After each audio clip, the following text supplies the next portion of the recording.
Hello there, I'm Benny. And I'm Kyle. Welcome to the Doctor's Watcher, the podcast where I watch Doctor Who and I tell you about it.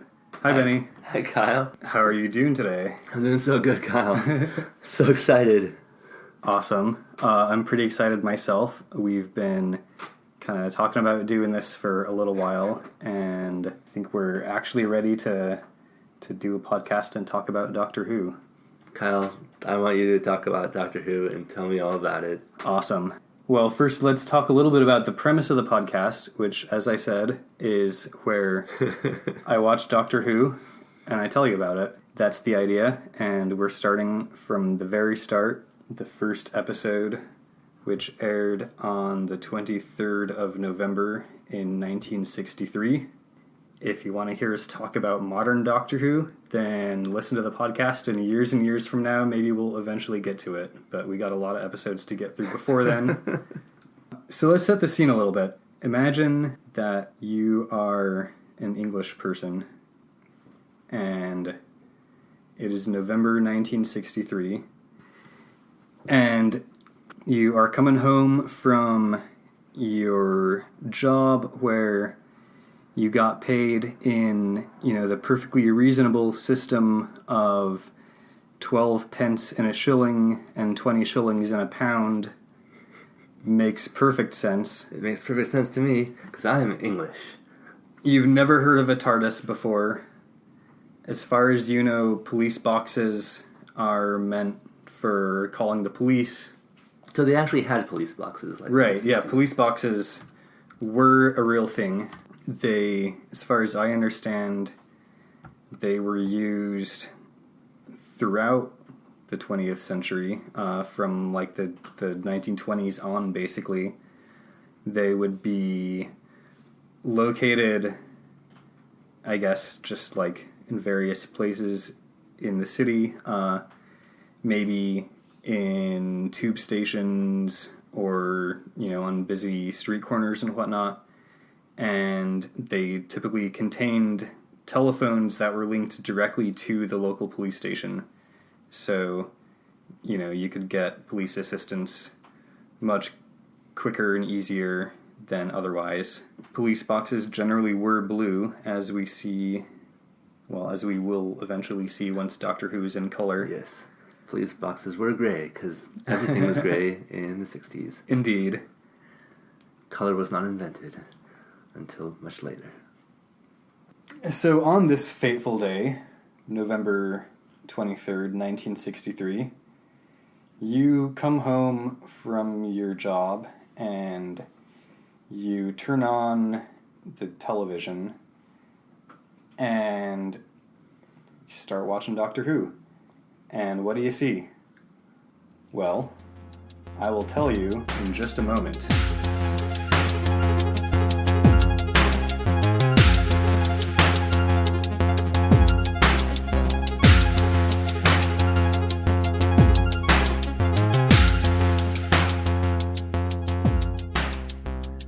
Welcome back to the Doctor's Watcher.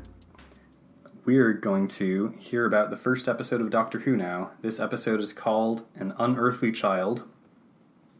And the first thing we see is a policeman who seems to be kind of poking around a scrapyard.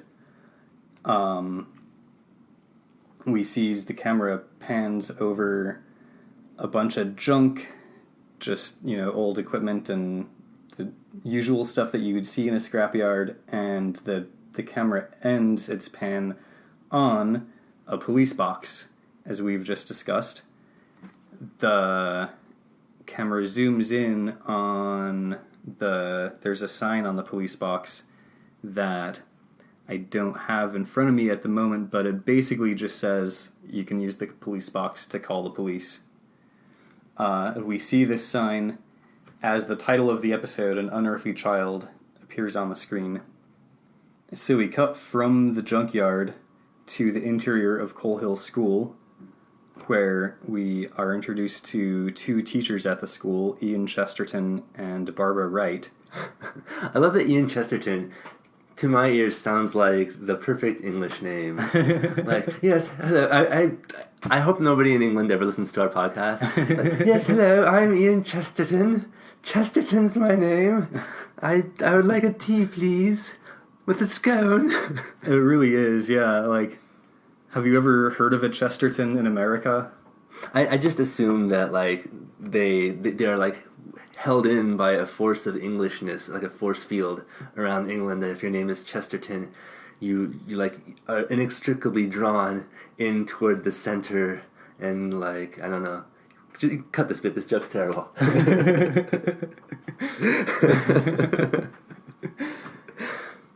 So Ian and Barbara are having a conversation with each other. It seems to be after classes ended. They're, kind of putting stuff away and cleaning up their classrooms after the end of the day, and they are discussing mutual student of theirs whose name is Susan Foreman, who is a 15-year-old teenager, and she seems to be really quite advanced in certain fields like science, but her history homework is kind of bad sometimes.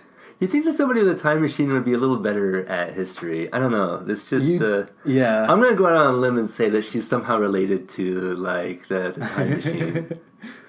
It does seem likely. Of course, at this point, we don't even know that there's a time machine. Okay, fine. But so yeah, Susan seems to be quite the odd student. They both agree. Neither one of them is quite sure what to make of her. Barbara actually tells Ian about how she was concerned about Susan's home situation, so she got her address from the school and went to check it out, and there was nothing there. There was just a junkyard. It was all that she found at that address. Because nobody had, thought to check the address before when she was first registering for her classes or anything. Right, yeah, like the school registrar is like, all right, whatever, This was before Google Maps, to be fair. True. So Barbara and Ian decide that maybe the two of them together should go to this address. Essentially, they're deciding that they need to go spy on their 15-year-old student. So, like, I'm kind of wondering what their thought process is. Like, wow, she sucks at history. Like, we'd better go check her house. Well, it's interesting. They actually talk a little bit later when they are arriving at the address. They're in the car. They have a little conversation where Ian basically just straight up says, we can't justify curiosity. Like, he just says, like, we're here because of curiosity. And Barbara's like, oh, but her homework. And Ian's just like, that's just an excuse. Like, we're curious. We're just creeping. Yeah, basically. So, yeah, I appreciated that, he acknowledges that that's what they're doing. Good job, Ian Chesterton. Barbara says she doesn't want to be just a busybody. So Barbara's still kind of, like, trying to convince herself that, like, that there's more than just creepy stalkerness going on here. We are introduced to Susan at this point in the episode. To back up a minute, before they actually go to the junkyard, we're introduced to Susan.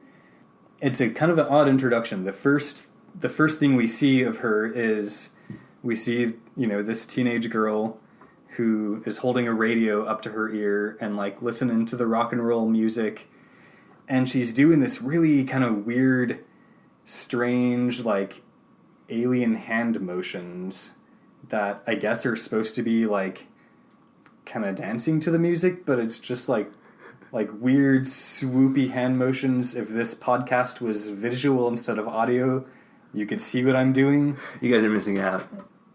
Yeah, and I don't know if that was to sort of make us feel like she's a weird alien kid, or... I think that's just the way people danced in 1963. But yeah, it might have just been how people dance. Also, I wonder how many people were watching this episode and they were like, "Oh, cool! It's this new sci-fi show I heard about on the BBC," and they check it out, and then it's like the Unearthly Child, and they're picturing like some weird alien with like antenna or something, and it's just like, oh no, she's doing a weird dance to her rock and roll. So they actually try to avoid being too stalkery, because Ian offers Susan a ride home. He says, I'm giving Barbara a ride, I've got room in the car. But Susan says, no thank you, Mr. Chesterton. I like walking through the dark. It's mysterious. So I guess we're back to our original plan of let's just let her go home on her own and we'll go spy on her. So you can either get into this car with these two almost strangers, or you can walk home alone in the dark. In the mysterious dark. In the mysterious dark. But you do like the dark. Right. Barbara actually lends Susan a book. She had promised to let Susan borrow this book on the French Revolution. And as she hands the book to Susan, we see, it's this big textbook with kind of a brown paper dust jacket that just has the words "The French Revolution." Good job, prop department. Printed on it. And you know what you're getting. You want a book about the French Revolution? There you go. The prop master was like, okay, I don't have the time to go to like one of these fancy book stores, but I do have a book and I have some brown paper and was it handwritten across the front? No, they did actually print it. Okay, good job. Good. I'm sorry, prop man, you did a very good job. But we get a funny moment of Susan kind of flipping through the book, and then she kind of looks at one of the pages and gets a concerned look on her face, and she says, "That's not right," and kind of keeps flipping, and then the scene ends there. We cut through a couple of flashbacks, actually, as Ian and Barbara are discussing Susan. We sort of see a few flashbacks of Susan interacting in their classrooms. There's one where Susan seems to not know, as we discussed earlier in this episode, how many shillings are in a pound. She tells Ian that she thought they were on the decimal system. And oh, how silly. Ian corrects her, and she's like, oh, right, it hasn't started yet. Which I thought was pretty interesting, given that England did switch to a decimal system. I'm not sure exactly when. I'm looking up on Wikipedia now. Looks like it was 1971. So yeah, not 8 years after this episode took place, England switched from the old LSD, pound, shilling, and pence to the decimal system. I guess Susan just wasn't quite sure of what year that happened. I'm pretty sure that they had to go back and retcon that. But yeah, so that's our out of time moment for the episode. Susan not knowing when the decimal system takes place, I guess. She's just been giving incorrect change her whole life, that's all. There's nothing weird about that. But then we have this other flashback where she is in Ian's science class, and he's talking about how, you can take these two chemicals and combine them together and they change into this cool color or whatever. And Susan seems almost upset by how boring this is to her. And, she kind of freaks out a little bit, and she's like, we're dealing with two inactive chemicals. Let's deal with some active chemicals. They can just turn red by themselves, and then we can move on to something else. And, she straight up tells Ian, her science teacher, this is child's play. I like her. Yeah, she's a lot of fun. We have another flashback where the class is discussing, some geometry problem, which Susan insists that they can't solve on simply 3 of the dimensions. We need at least 5.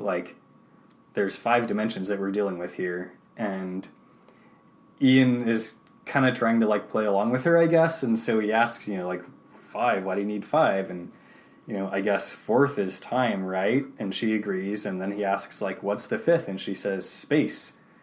But that doesn't quite make sense to me, because I thought... the 3 dimensions. Yeah, the first 3 are space, right?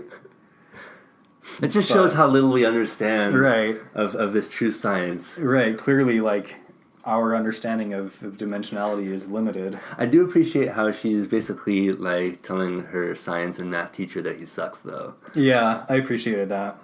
So he's just actually mad that she hurt his self-esteem, and that's why he's going to go, like, check out the junk house that she lives in, so he can be like, haha, you live in junk. He can, like, drag on her some more. She's been dragging on him so much. It seems only fair. Yeah. That seems like a very mature thing to do when you're, like, a high school teacher, and you have a literal child telling you that you're teaching them child's play. Right. Good job, Ian Chesterton.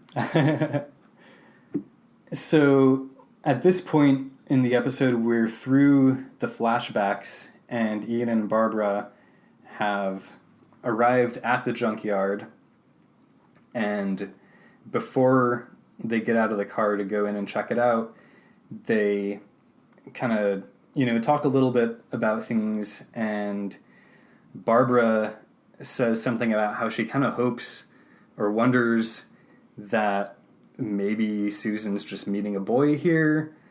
Barbara almost kind of hopes that is what's happening. She says it would be delightfully normal. Because that's what you do on your, like, high school registration paperwork, is you'd put, like, your hookup spot on there as your as your address. And, what sexier hookup spot is there than an old abandoned junkyard? That's so delightfully normal. Right.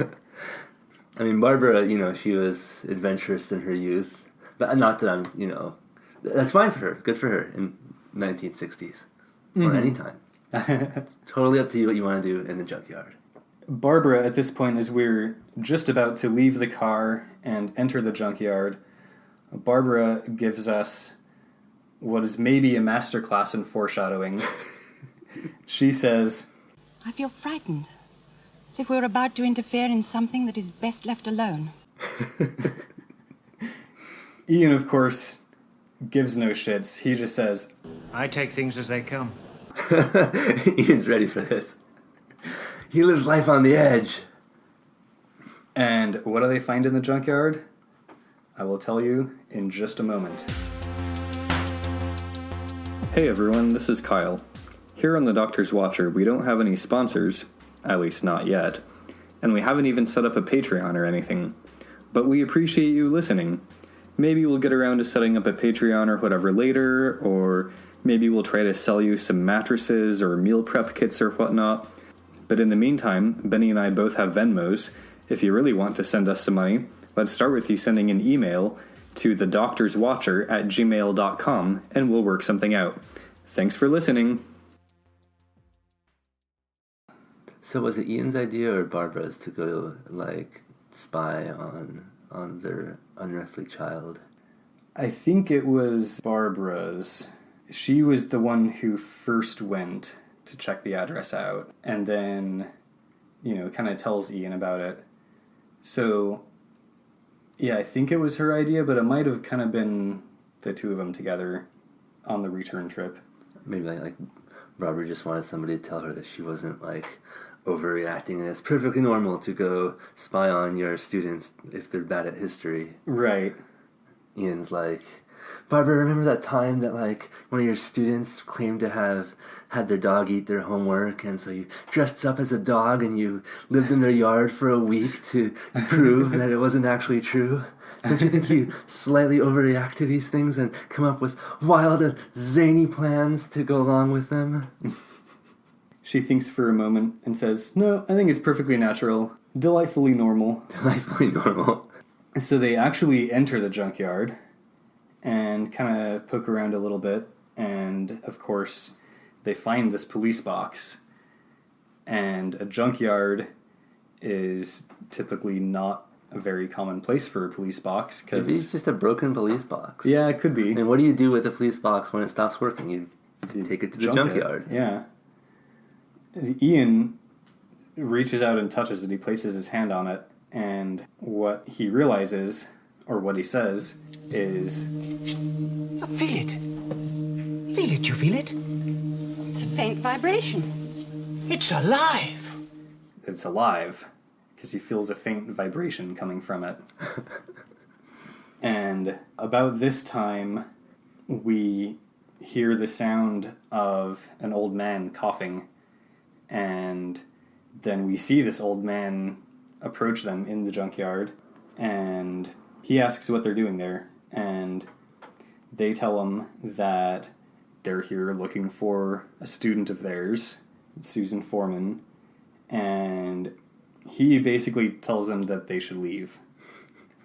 He's like, didn't you feel the vibration coming out of the box? I mean, it's just Susan and her perfectly normal boyfriend in there making out in the police box, like you do. In the junkyard police box. Junkyard.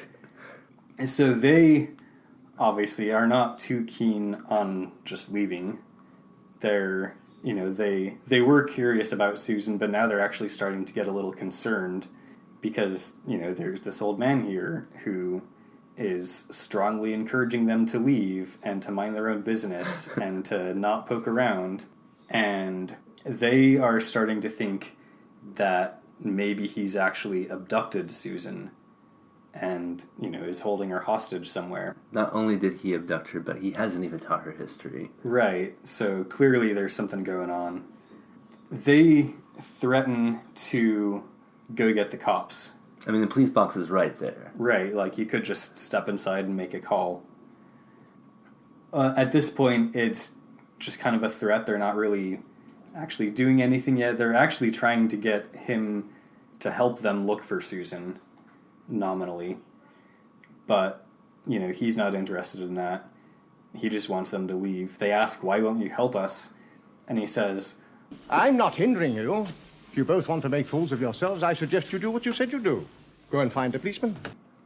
He ain't afraid of no cops. Ian says, that's just what they will do, and you're going to come with us. And of course the old man's like, fuck that, I'm not going anywhere. And about this time, the door of the police box opens, and Susan pops her head out. I was just reading this fascinating book on the French Revolution, and right. I can't make any headway because you guys are fighting out here. She actually addresses the old man as grandfather, and in this moment, as she pops out of the door of the police box, Ian and Barbara both rush past the old man, and they rush through the door of this police box. And now you have to understand, a police box for us non-Brits is about the size of old school phone booth. I guess we don't really see phone booths anymore, but it's no more than maybe 3 feet square. It's not a big thing. It just, it's big enough for a phone book and a telephone and maybe some emergency supplies. So, you've got to imagine that Susan, having been in the police box, there's not much room in there. And obviously there's not going to be much room for Ian and Barbara as they rush past the old man and past Susan into the police box. But they find themselves inside a large, brightly lit room with these weird round panels on the wall and this big hexagonal control panel looking thing in the middle of the room with mechanical equipment kind of going up and down and in and out of it. And they are just completely flabbergasted that this giant room is inside of what they thought was the small police box. So given that this is 1963, how amazing are these special effects as they enter this larger space? Well, it's interesting. From the outside, we basically never even see the inside. Yes. The doors never open far enough to really get a good look in at all. Ah, yes, the magic of cinema. But then from the inside, it doesn't really quite match up the way you might think. The doorway seems much wider than it did on the outside. and there are a few points when the doors are open where the camera's inside, but we're seeing like the outside of the door, and it's totally not the police box door. It's like the same kind of white panels with the round things on the outside of the door. So that was kind of odd. Susan and the old man follow Ian and Barbara back into the police box, or whatever it is, and Susan closes the door behind them, and the old man seems pretty grumpy now. He starts saying stuff about, I knew something like this would happen if we stayed in one place too long. I mean, he did tell them to leave. Like, that was his strategy. If someone starts, like, snooping around, he'd just be like, oh, why don't you just mind your own business and leave? And up until that point, I guess everyone had just been like, okay, and walked off. So, apparently so. I mean, brilliant strategy, worked every time. Yeah, you can't imagine how it ever could possibly have not worked. Like, yeah, you can't fault him for anything like this ever happening. Why can't you just leave me, my strange granddaughter, and our junkyard police box alone? Right, so we can, study our own active chemicals that turn red by themselves, and write our own books on the French Revolution. Ian and Barbara are confused by several things at this point. They ask Susan, oh, this is your grandfather? And Susan agrees, yes. And Ian asks the old man, why didn't you tell us? And the old man says, I don't discuss my private life with strangers. Aren't you her emergency contact? Like, didn't they have to fill out paperwork for this? You'd think. I guess maybe in the 60s they weren't so up on stuff like that. Ian never went to a single parent-teacher night. Yeah. The whole time. So Ian, though, is hung up on more than just the familial relations and situation. Ian, Mr. I take things as they come, is pretty hung up on the police box itself. What's going on here? He says, but I walked all around it. When he was in the junkyard, like, he walked around all four sides of the police box. He knows how big it is. And the old man, his explanation of what's happening is, You don't deserve any explanations. You pushed your way in here, uninvited and unwelcome. That's right. And, as they push him on this, they would like to know what's going on. They push him and they try to get him to explain, and he says, oh, you wouldn't understand. And Ian says, but I want to. And the old man is just like, yes. Yes. And Ian thinks it's an illusion.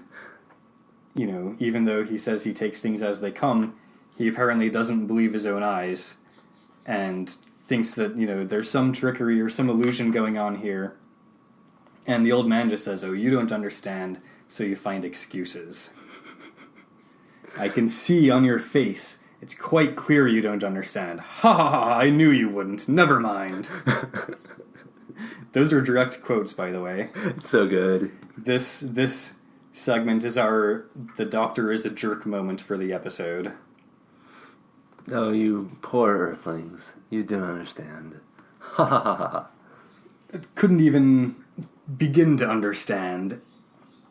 You make up excuses for the things I won't tell you about. Right.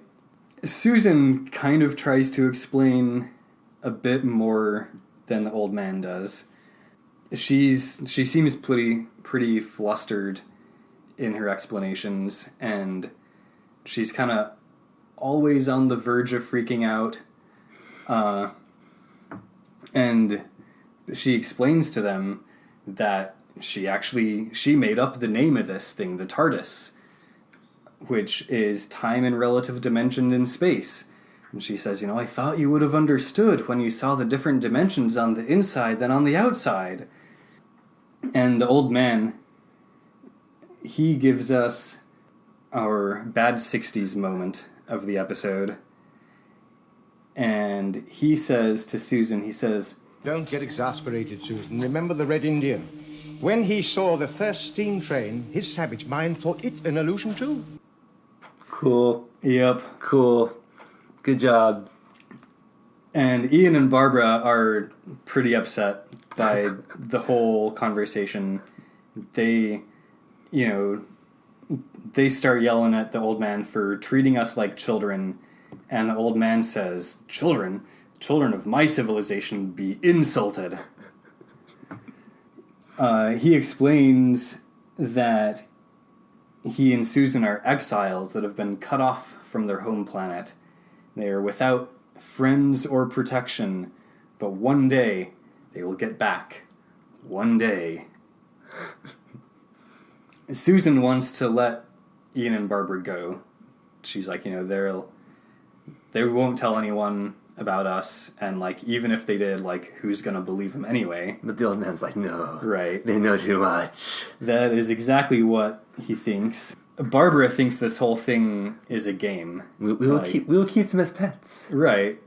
These quaint, old-fashioned English people from 1963. Barbara sort of thinks this whole thing is a game, and that it's maybe a prank that Susan and her grandfather are pulling, or something like that. But Susan, of course, insists that it's not. They want to leave. They even go and try to leave, but the doctor won't let them. The old man won't let them. Wait, he's the doctor? What? He won't open the door for them. He forbids Susan from opening the door. So, of course, she can't because she's forbidden. Of course. And Ian actually heads over to the main control panel console in the center of the room to try to open the door himself. He saw the switch they flipped to close the door, and Susan shouts at him, "Oh, no, don't do that, don't touch it." But he does. He touches the console and is immediately zapped with this bolt of electricity that sends him flying. So the old man, he thinks that they're going to spread the word. They're going to tell everyone about his junkyard police box. They can't be allowed to live. They know too much. Right, they know too much. What are we going to do about this? We can't let them go. If he tells Susan, if they leave, if we let them out, then we're going to have to leave the 20th century. And that's just the way it is. And Susan doesn't want to do that. She apparently quite likes 1963 England and is not ready to leave. So for a few moments, she's actually about to stay behind with Ian and Barbara. The old man is going to let them go, and she's going to stay behind with them because she doesn't want to leave this time. It's just, rock and roll, baby. Right. Who can say no to that? Before that happens, we are led into the best worst special effect moment of the episode. Oh, good. Which is a classic effect of sci-fi TV, an effect that I like to call shake the camera and pretend like you're falling. Oh, Star Trek, you mean? Right, yeah. The Star Trek bridge. So we have some of that, because apparently while this discussion about Susan staying behind with Ian and Barbara has been happening, the old man has been messing around with the console and punching buttons and flipping switches, and now shit's happening. Now the camera is shaking and we're pretending like we're falling. Mm-hmm. And now we get a very long, very extended time travel sequence of, swirling images and, psychedelic displays on our TV screen, all in black and white. And obviously, we in 2019, or whenever you're listening to this, we know what Doctor Who is. We know they're traveling through time now, but they don't. Barbara and Ian have no idea what's happening, and all they know is that we're in this long, extended special effects sequence now. And it just made me wonder, the TARDIS through the course of Doctor Who, obviously jumps through time like a bunch. Do they have this long extended sequence like every single time? Every time. Like we, the viewer, after this first time, like we're only going to see like a couple seconds, if that, of transition. But like, if this is how the TARDIS operates and how it jumps through time, then I really feel like every single time they jump, like they must just have to sit there bored as they wait through like a minute of weird psychedelic swirly shit. And it's always in black and white. Right. Even in the modern show. We don't know why. That's just what time looks like. So after this extended travel sequence, and after the cameramen have stopped shaking the cameras, everything is settled back down now, we kind of get to look around what I guess we'll call the bridge of the TARDIS, and everyone is passed out.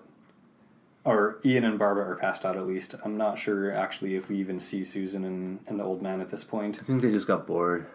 Probably. The psychedelic sequence was too long. Yeah. Decided to take a nap. You know, you can kind of feel them, like, looking at their watch as it happens, and... But it's a time sequence, so right. Their watch is probably just going... Right, which, you know, I guess that reduces the boredom a little bit, if you can, like, watch your watch hands spin around.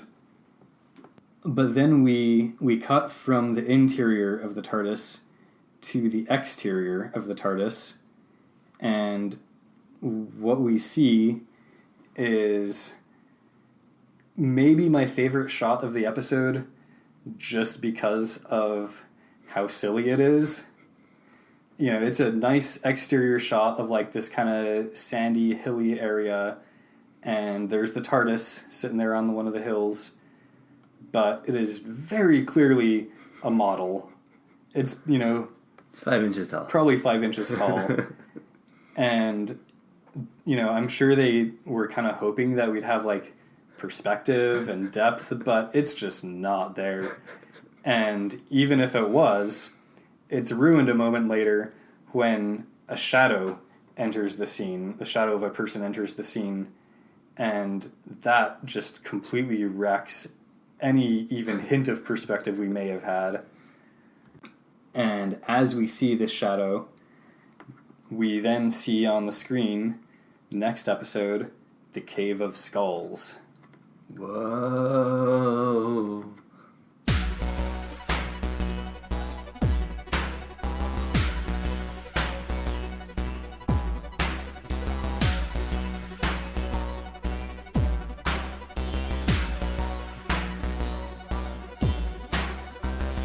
And that was an Unearthly Child. That's so good. I would totally tell all my friends to watch it and then eagerly await that next episode on the BBC.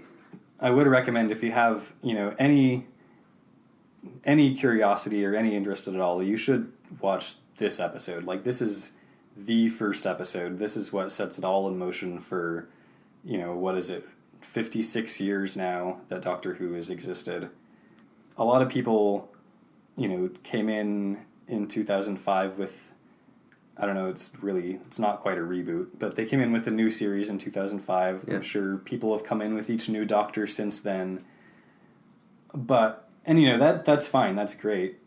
But if you want to know, how it all started and where it all began, you really have got to come back and watch an Unearthly Child.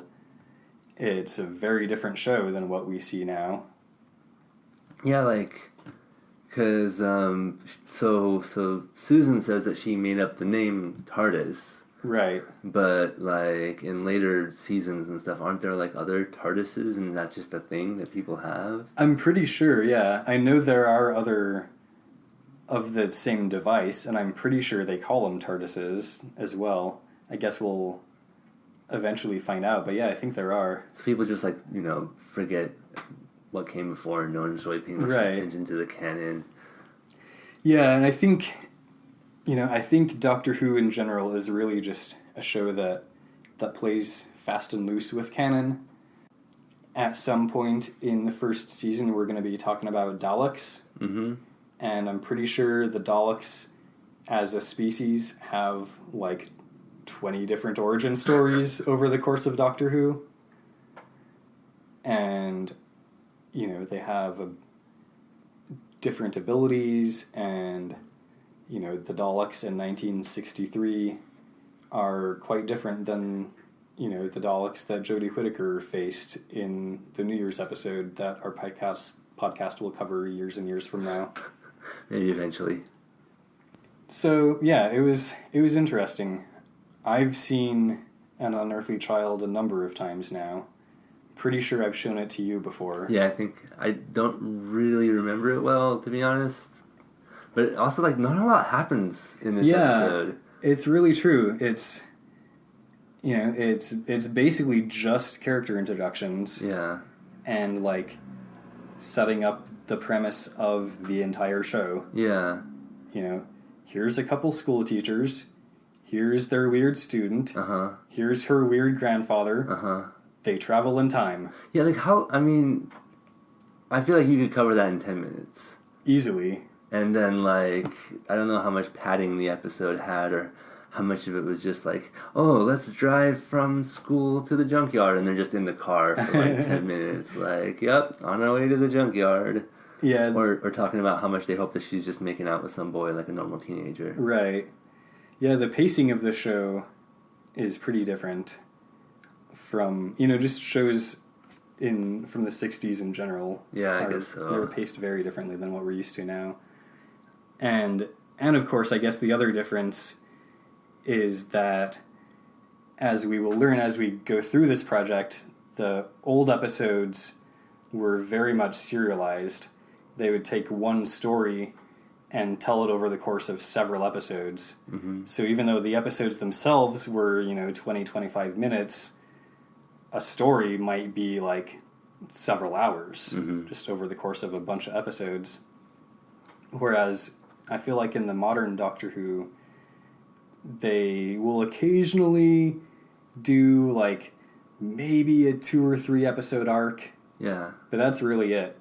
Other than that, you'll get one story, one episode, or, you'll have each episode in the season is mostly its own story, but then you'll have the little 30-second call out to the overall season arc at the end of the episode. Yeah. And yeah, so they're telling stories in pretty different ways. It's kind of interesting to see, how it's changed. I do think I remember watching these at some point, because I remember, I think his name actually is Doctor Who in the early episodes or something. In the end credits, it actually says Doctor Who, William Hartnell. In this first episode, I don't think they ever refer to him as the Doctor or call him anything like that. I might be wrong, but I think they don't really get into it until the second episode. It's okay, Kyle. We can always edit this in later, and you'll be like, "Oh yeah, no, they definitely don't mention it at all in this episode." That's true. It's almost like our own version of time travel.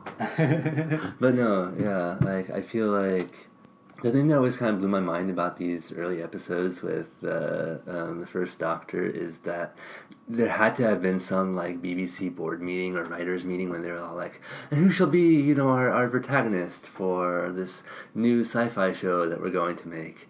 Oh, let's make it an old man, it can be this grandfatherly old man. And so some BBC executive is oh, you mean some twinkly-eyed old gentleman who's so charming and, is going to whisk us away to these adventures through time and space where we can meet Cleopatra and, see the spaceships of the future. And then someone's no, I kind of just want him to be this cantankerous, mean, kind of, grouchy old man. Yeah, I was really thinking more along the lines of, a grumpy old bastard who's angry at everyone all the time.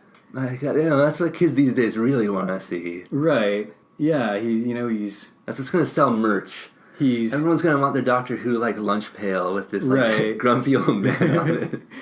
He just wants to be left alone. Right. Can't you just mind your own business?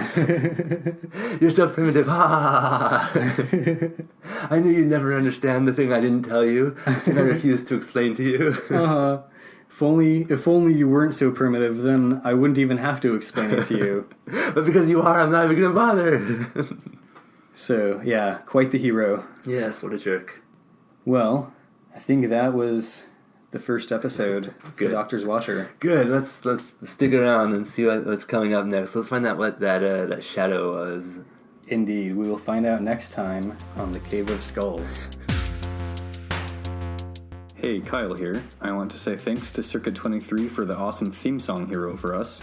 You can check out his other music at soundcloud.com/circuit23, and you can reach him at circuit.23, that's circuit.23@gmail.com. Thanks to Benny for listening to me talk about Doctor Who, and thanks to all of you for listening to Benny listen to me talk about Doctor Who. You can follow us on Twitter at Doctor Watcher, and you can email us at thedoctorswatcher@gmail.com. If you liked the show, please leave us a 5-star review on iTunes or wherever you review your podcasts. If your rating is not 5 stars, save yourself the time and don't even bother.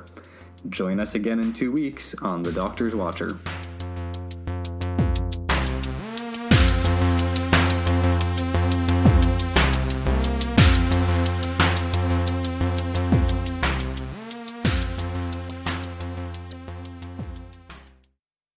I can see by your face that you're not certain. You don't understand. I knew you wouldn't. Never mind.